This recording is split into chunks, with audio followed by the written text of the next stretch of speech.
बात करिए सिद्धार्थ जी, आपका लॉन्ग टर्म के लिहाज से कौन सा स्टॉक है, क्या टारगेट्स और कितने समय के लिए?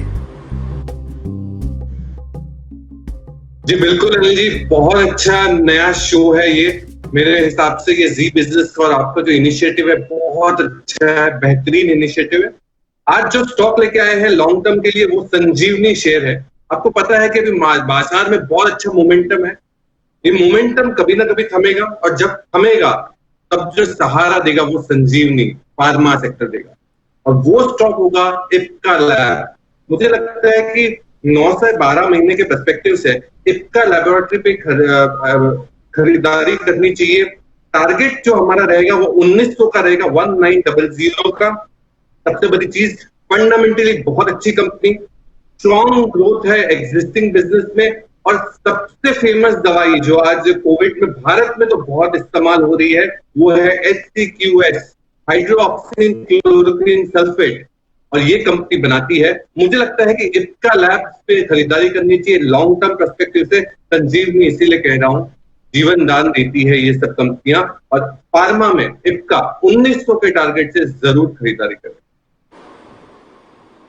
ओके, 1900 रुपए के टारगेट के साथ यहाँ पर करनी है खरीदारी आपको इप्का लैब में। लेकिन एक चीज बता दूं सिद्धार्थ जी, जो कह रहे हैं कि ये बहुत ही बेहतरीन शो किया है, मैं आपको बता दूं कि इस शो के थॉट प्रोसेस में सिद्धार्थ जी का बहुत बड़ा कंट्रीब्यूशन है, क्योंकि सिद्धार्थ जी मेरे साथ काफी लंबे समय से ये मुझे लगातार कह रहे थे कि अनिल जी हमें कोई बढ़िया फंडामेंटल स्टॉक्स रिकमेंड करने के लिहाज से एक कुछ ऐसी स्पेस, ऐसी जगह बनानी चाहिए जहां पर लोगों को इन्वेस्टमेंट की जिनकी भूख है, जो सिर्फ निवेश करना चाहते हैं। क्योंकि ज्यादातर वक्त हम ट्रेडिंग की बात करते हैं, वो सही भी है, क्योंकि होता है कि ट्रेडर हर वक्त जुड़ा हुआ है, इन्वेस्टर कभी कभार होता है, और इन्वेस्टर के लिए ये भी है कि एक बार इन्वेस्ट कर दिया तो 3-6 महीने की गई।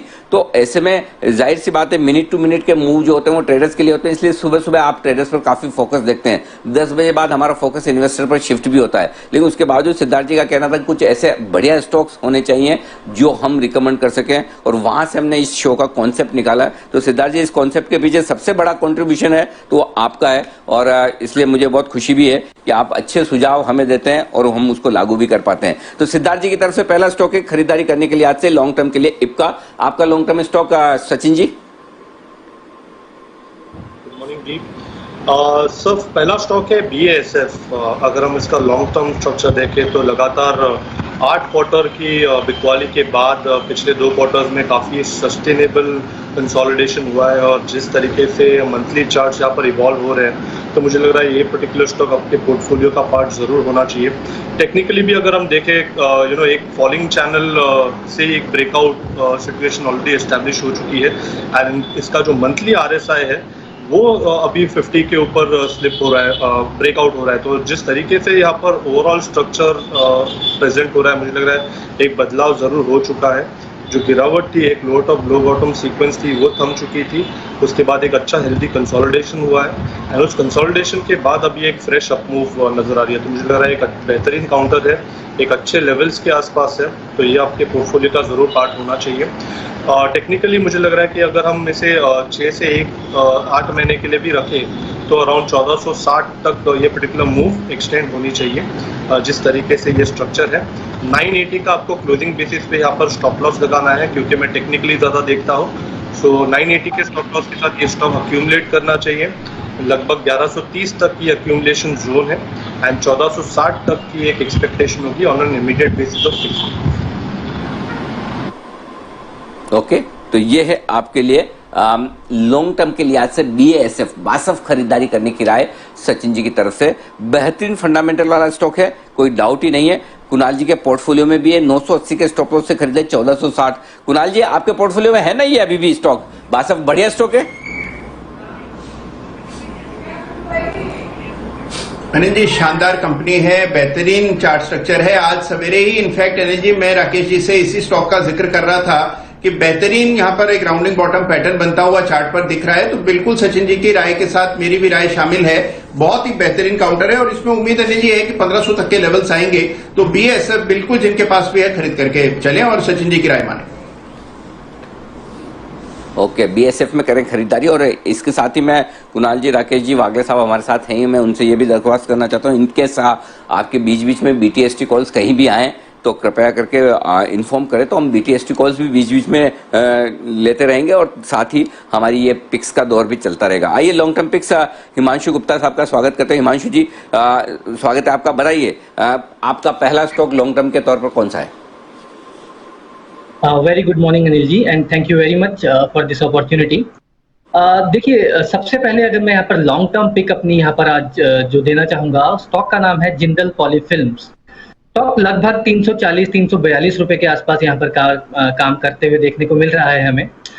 स्टॉक में अगर एक खासियत देखी जाए तो स्टॉक ने एक 12 साल पुरानी अपनी एक अप ट्रेंड लॉन्ग टर्म जो मूविंग एवरेज थी उसके नीचे एक ब्रेकडाउन दिया, जो कि एक फॉल्स ब्रेकडाउन साबित हुआ जनवरी और फरवरी के मंथ में।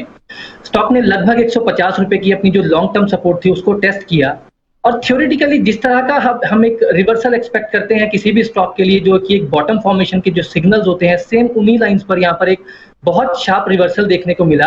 और इंटरेस्टिंगली जब ग्लोबल इक्विटी मार्केट्स यहाँ पर अप्रैल और मई के महीने में जब यहाँ पर काफी बुरा रिटर्न दिखा रहे थे, तो इंटरेस्टिंगली ये जिंदल पॉली का स्टॉक लोअर लेवल से बहुत तेजी से रिकवर हो रहा था, और इंटरेस्टिंगली अप्रैल और मई के दोनों के महीने में यहाँ पर पॉजिटिव रिटर्न्स भी दिखाते हुए हमें देखने को मिले। मुझे लगता है कि ये स्टॉक वापस से एक अपने जो इसकी एक लॉन्ग टर्म अप ट्रेंड है उसमें वापस से शुरू हो चुकी है इसकी में तेजी। इंटरमीडिएट टर्म जो करेक्शन थी वो पूरी होती देखने को मिली है। मुझे लगता है क्योंकि हम यहाँ पर लंबी अवधि की बात कर रहे हैं, 6 महीने से 1 साल के बाद की, तो मुझे लगता है कि 340-320 इस दायरे में यहाँ पर एक एक्यूमुलेशन करी जा सकती है। मुझे लगता है कि यहाँ पर बहुत हाई पॉसिबिलिटीज हैं कि ये स्टॉक 480 से 600 रुपए तक के टारगेट्स यहाँ से आने वाले टाइम में दिखाता हुआ हमें देखने को मिले। बहुत स्ट्रांग यहाँ पर हमने देखा कि लोअर लेवल्स पर वॉल्यूम्स खरीदारी देखने को मिली, डिलीवरी बाइंग देखने को मिली, और अगर यहाँ पर लॉन्ग टर्म यहाँ पर मैं मोमेंटम इंडिकेटर्स देखता हूँ तो वहां पर भी एक पॉजिटिव क्रॉसओवर बनता हुआ देखने को मिला है। तो जिंदल पॉली यहाँ से एक मेरी तरफ से एक पसंदीदा स्टॉक रहेगा लंबी अवधि के लिए, जिसमें मुझे लगता है कि 480 से 600 रुपए तक के टारगेट्स यहाँ पर आते हुए देखने को मिल सकते हैं। ओके, 480 से 600 रुपए के लक्ष्य के लिए आप जिंदल पॉली में करें खरीदारी। 330 से 340-45 की रेंज में आप कर सकते हैं एक्यूमुलेशन। हिमांशु जी, कोई स्टॉप लॉस लगाने की जरूरत है या चलेगा? इन्वेस्टमेट के तौर पर खरीदे तो कोई दिक्कत नहीं। अनिल जी, हालांकि काफी स्ट्रॉन्ग कन्विक्शन है, लेकिन फिर भी एज अ ट्रेडर मुझे लगता है कि 260-270 के नीचे का यहाँ पर एक क्लोजिंग बेसिस पर स्टॉप लॉस रिकमेंडेड रहेगा। ठीक बात है, तो चलिए अगर आप स्टॉप लॉस लगाना चाहें तो 260-70 के आसपास का लगा लें। 340-345 के